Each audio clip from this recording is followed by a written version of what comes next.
Hi everyone, welcome to Magnet Brains Hindi Medium. This is Palak Rakhani, your English educator. Dear class 8 students, as you all can see, इस video में हम बात करेंगे chapter number 2 sleep के question answers की।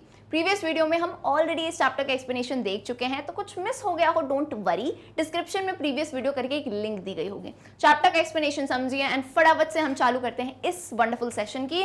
Question answer क्यों जरूरी है सबको पता है यार, एग्जाम में वही आते हैं। सो एग्जाम में किस अप्रोच से आपको आंसर्स लिखने हैं वो सभी मैं बताऊंगी, तो अच्छे से पूरा वीडियो देखना है। शुरुआत करते हैं हम। Answer the following questions orally. So आपकी जो बुक है रेडियंस, आपकी सुविधा यानी कन्वीनियंस के लिए हमने पेज नंबर भी लिख दिया है। So come on to page number 9, जहां आपको दिखेंगे ओरली। ओरली का मतलब क्या होता है, जब आपको हो सकता है आपके ओरल एग्जाम्स अगर होते हैं या फिर 1 लाइन में यूजुअली है ना, ये आपको आंसर देने होते हैं, 1 मार्क के क्वेश्चन आते हैं। Question number 1. For how long does an average adult sleep? So chapter पे बेस्ड क्वेश्चन है, अच्छे से चैप्टर अपन ने पढ़ा है। तो एक एवरेज अडल्ट नॉर्मली कितने घंटे सोता है? तो अकॉर्डिंग टू द लेसन, मैंने कहा है आपको साइंटिफिक डेटा नहीं निकालना है, आपको लेसन में जो दिया है वही बताना है। So according to the lesson, an average adult sleeps for 7 hours और more. 7 hours usually 20 minutes exact वहां पे लिखा था, आप ये भी लिख सकते हो या फिर अप्रॉक्स 7 hours भी लिखोगे, your answer will be absolutely fine. Okay, so बहुत देखो, 1 मार्क आपको मार्क्स चेक करने हैं एग्जाम में। अब तुम 1 मार्क के क्वेश्चन में 5-6 लाइनें मत लिख के आना, 1 or 2 line is more than enough. Is it clear? Okay, moving on. Question number 2. What are the most common causes of sleep problems? Most common causes.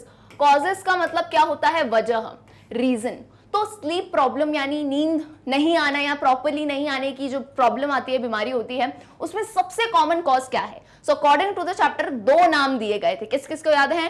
2 common name are worry and depression. So worry and depression are the most common causes of sleep problem.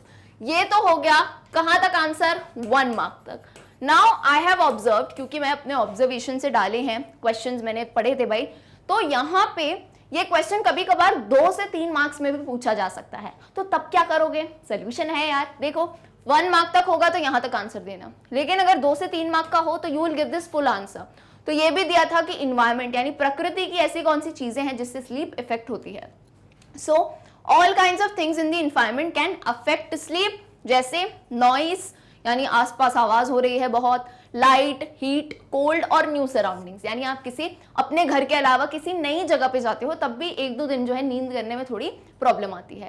And एक और reason दिया था, pain in illness can also keep some people awake, यानी किसी को बीमारियां होती है ना, तो उनमें यार शारीरिक बहुत पीड़ा होती है, दर्द होता है, तो उन लोगों को भी नींद आने में थोड़ी दिक्कत आती है। So again I clearly explain, 1 mark का आएगा तो बेटा यहां तक लिखना, 2-3 मार्क्स में अपन एक्स्ट्रा यानी एक्सटेंड कर सकते हैं। I hope this is very clear, wonderful. Moving on, question number 3. Question number 3 कहता है, tell some of the factors which affect sleep, also add some new things which are not mentioned in the passage, यानी कुछ factors ऐसे बताओ जो sleep को affect करते हैं, लेकिन अपनी तरफ से भी आपको कुछ चीजें डालनी है। सो ये क्वेश्चन हर स्टूडेंट के लिए है। आपके ऑब्जर्वेशन में कभी आपके साथ हुआ हो, नींद नहीं आई हो या आपके मम्मी पापा को, तो ऐसे कौन से फैक्टर हैं जिनने वो अफेक्ट किया है? So noise, light, heat, cold, new surroundings, ये तो दिया था। स्ट्रेस हो गया। अब यहाँ पे मैंने अपने और कुछ रीजंस डाले हैं। Eating late in the evening, देर देर से खाना खाना, उसमें भी नींद आने में प्रॉब्लम आती है। ओवर थिंकिंग, ओवर थिंकिंग यानी पूरे दिन कुछ ना कुछ सोचते रहना, दिमाग में होता है ना कुछ कुछ चल रहा है, स्कूल की कोई बातें चल रही हैं या लाइफ में सब कुछ कैसा होगा, टेंशन चल रहा है, बहुत बार आप सोचते ही जा रहे हो, किसी ने तुम्हें कुछ बोल दिया तो उसके बारे में सोचे जा रहे हो। सो ओवर थिंकिंग से भी नींद नहीं आती है जब ब्रेन रुकता ही नहीं है। And using mobile till late night, ये तो सबका रीजन होगा, मोबाइल फोन देर रात तक चलाना, गैजेट्स चलाना या टीवी देखते रहना, तो इन सब से भी जो है ये कुछ फैक्टर्स हैं दैट अफेक्ट स्लीप। तो ये मैंने ऐड ऑन किए हैं, आपकी लाइफ में ऐसे कौन से फैक्टर्स हैं वो भी आप बिल्कुल डाल सकते हैं। I hope this is very clear, all these answers are very easy, आप आराम से सारे मार्क्स स्कोर कर सकते हैं। चलिए moving on, question number 4. When do the bodily functions get slow? Bodily function यानी शारीरिक जो फंक्शन होते हैं, जो बॉडी परफॉर्म करती है, वो स्लो डाउन कब होते हैं? सो एज हमने चैप्टर में पढ़ा है, जब हम स्टेज 3 में होते हैं, यूजुअली स्टेज 3 और स्टेज 4 होती है, जब हम अपनी डीपेस्ट स्लीप यानी गहरी नींद में होते हैं, तब बॉडी के फंक्शन धीरे धीरे स्लो होने लगते हैं। सो आइए आंसर पढ़ते हैं। Stage 3 is our deepest sleep and it's when our brain waves transform into restorative and slow mode. रिस्टोरिव मतलब क्या होता है, रिस्टोर का मतलब क्या होता है, वापस लाना, यानी पूरे दिन में जो हमने इतना थकाया है हमारे शरीर को और ब्रेन को, तो अब नींद के टाइम पे वो सारी चीजें रिस्टोर करने लगता है, राइट, एंड स्लो मोड में चला जाता है। एक pretty much most of our body functions slow down during this time and our bodies begin to repair, और रिपेयरिंग का काम शुरू होता है कब, यूजुअली स्टेज 3 स्टेज 4 में, जब हम गहरी नींद में होते हैं ना। आपने ऑब्जर्व किया होगा जब आप नींद से उठते हो ना, तो ऐसा नहीं नींद से उठ के भागने लगते हो, धीरे धीरे आंखें खुलती हैं, अंगड़ाई लेते हो, बासी लेते हो, टाइम देखते हो। कुछ लोगों को तो मतलब उठने उठने में आधा 1 घंटा लग जाता है कि नहीं? तो क्यों? क्योंकि बॉडी फंक्शन स्लो हो गए थे, बॉडी रिपेयर हो रही थी। अब धीरे धीरे उठ रहे हो तो आ रहा है, ब्रेन एक्टिव हो रहा है, that is why. Okay, I hope this is very clear.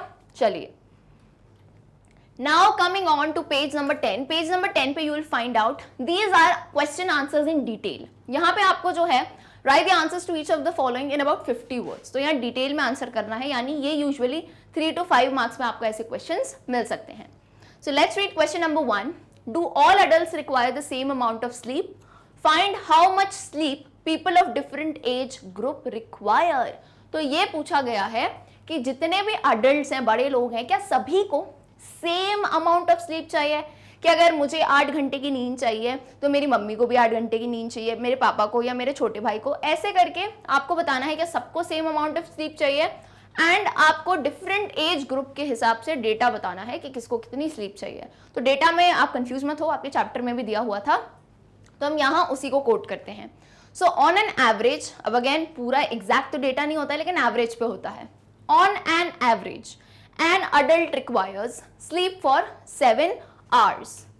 About 8% adults, ये एग्जैक्ट चैप्टर में दिया है, right? About 8% adults are happy with 5 hours or less sleep. यानी 8% अडल्ट ऐसे हैं जिनको 5 घंटे या 5 से कम घंटे की भी नींद में काम चल जाता है उनका, क्योंकि उनकी बॉडी ऐसी डेवलप हो जाती है।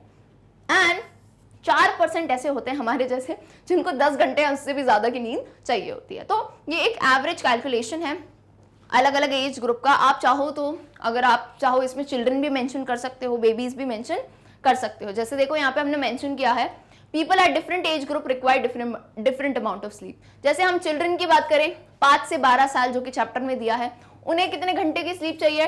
10 to 11 आवर्स। यानी आप इस टाइम पे मान सकते हो KG 2 से लेके 7 स्टैंडर्ड तक का जो बच्चा है उसको कितनी नींद चाहिए? 10 to 11 आवर्स की।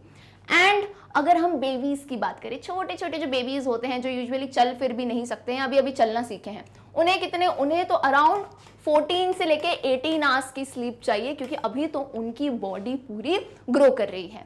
वेयर एज द एल्डरली यानी जो बुजुर्ग लोग होते हैं, जवानी से उन्हें कम नींद चाहिए होती है, जब वो जवान थे तब से।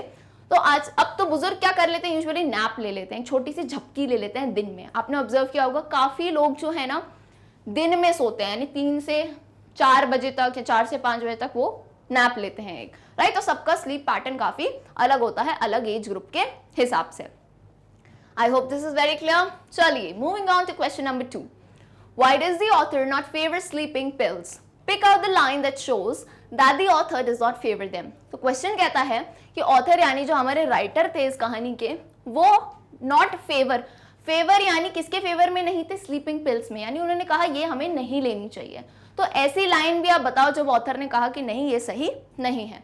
सो according to the author sleeping pills do not cure the sleeplessness. Cure का मतलब क्या होता है? ठीक। तो ये कहा है स्लीपलेसनेस यानी अनिद्रा जो है, स्लीपिंग पिल्स पूरी तरह से ठीक नहीं करता है। वो टेम्पररी सोल्यूशन है, लेकिन पूरी तरह से वो प्रॉब्लम ठीक नहीं होती है। और उल्टा क्या होता है? आदत बन जाती है, लत लग जाती है। तो अब तो एक स्लीपिंग पिल से काम चल रहा था, थोड़े टाइम बाद 2-3 ऐसे बढ़ता जाता है। So many people become addicted यानी लत लग जाती है to sleeping pills, but sleeping pills do not cure the disorder of sleeplessness called insomnia. और इस अनिद्रा की बीमारी को क्या कहते हैं? Insomnia. It is better to avoid them if we can. और कोशिश करके हम दूसरे मेथड्स कर लें, लेकिन स्लीपिंग पिल्स को अवॉइड करना चाहिए। ओके, चलिए, coming to question number 3। Have you ever felt sleep problems in your life? Discuss in pairs and write down the possible cause of sleep problems। तो ये आप आंसर अपने आप से भी दे सकते हो बेटा, जो देना चाहता है वो दे सकता है कि आपकी लाइफ में कभी आपको कोई स्लीप प्रॉब्लम आई है। सो पर्सनल एक्सपीरियंस नहीं आई हो तो आप ये आंसर देख सकते हो, नहीं तो आप उस एक्सपीरियंस को बता सकते हो, है ना, और इस प्रॉब्लम को डिस्कस करो कि क्या क्या कॉज रहे होंगे जो आपको नींद सही से नहीं आई है। So sometimes I have sleep problems because of exam stress. तो यूजुअली बच्चों का ऐसा होता है कि जब एग्जाम होता है ना तो बिल्कुल ही घबराहट के कारण नींद ही नहीं आती है, तो एग्जाम स्ट्रेस के कारण, stress is again a sort of worry, एक तरह की चिंता ही हो गई। Other possible causes of sleep problems can be some kind of physical और इमोशनल पेन। हो सकता है कोई शारीरिक दर्द हो, बहुत खेल के आए हो या खेलते टाइम लग गई हो तो हाथ पैर में दर्द हो तो नींद नहीं आती है। ओवर थिंकिंग, बहुत बार सोचते रहना किसी चीज को, and over usages of mobile phone. तो mobile phone gadgets are the main cause as well कि भाई इनकी वजह से भी नींद आने में प्रॉब्लम आ सकती है। तो आपका भी कोई रीजन हो आप बिल्कुल उसे बता सकते हैं। Okay, moving on, question number 4, what are the consequences of regularly missing sleep for long periods of time. What are the consequences, consequences का मतलब क्या होता है, रिजल्ट, है ना, रिजल्ट, और कॉन्सिक्वेंस का बेसिक मतलब है रिजल्ट, लेकिन बुरे वाले, बैड रिजल्ट की बात है। तो रेगुलरली बेसिस पे यानी हर दिन जो है कहीं ना कहीं आप अपनी नींद मिस कर रहे हो, बहुत देर देर तक सो रहे हो, तो उससे आपकी लाइफ पे कैसा इफेक्ट पड़ता है। So if we miss sleep for long periods of time, अगर लंबे समय तक हम अपनी नींद को मिस करते जाएं, then we might face many problems like lack of concentration. LAC के लैक का मतलब होता है कमी, यानी कंसंट्रेट करने में कमी आने लगती है हमारी। यानी कोई पढ़ा रहा है, स्कूल में क्लास चल रही है और हमें यहाँ पे उबासियां आ रही है ना, तो कंसंट्रेट हम अच्छे से नहीं कर पाते। One does not have a cheerful mood, cheerful यानी खुशहाल नहीं रहते हो, बिल्कुल चिड़चिड़े रहते हो कि मत बात करो यार मुझसे, अभी अभी बात नहीं करनी, तो चीयरफुल मूड नहीं रहता है। Can not be creative enough and can even not get along with his or her family and friends very well, तो क्रिएटिव नहीं हो पाते हैं एंड घर वालों से भी चिड़चिड़े और दोस्तों के साथ भी अच्छी नहीं बन पाती है। Lack of sleep can also lead to trouble in decision making and make one impatient.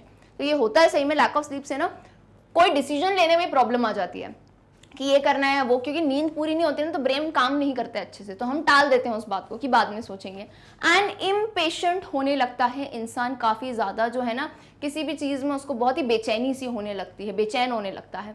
सो ये सारी चीजें होती है जब हम लॉन्ग पीरियड ऑफ टाइम के लिए, मान लो एक आध महीने तक यही पैटर्न हमारा चलता गया कि हम बहुत देर देर तक सो रहे हैं रात में या नींद में सो रही है।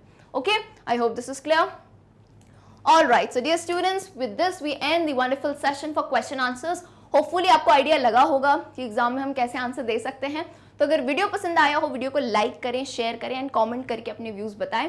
मिलते हैं हम हमारे अगले सेशन में, जिसमें हम इसी चैप्टर की बची हुई जो आगे एक्सरसाइजेस हैं उन्हें कवर करेंगे। So see you all till then, good bye.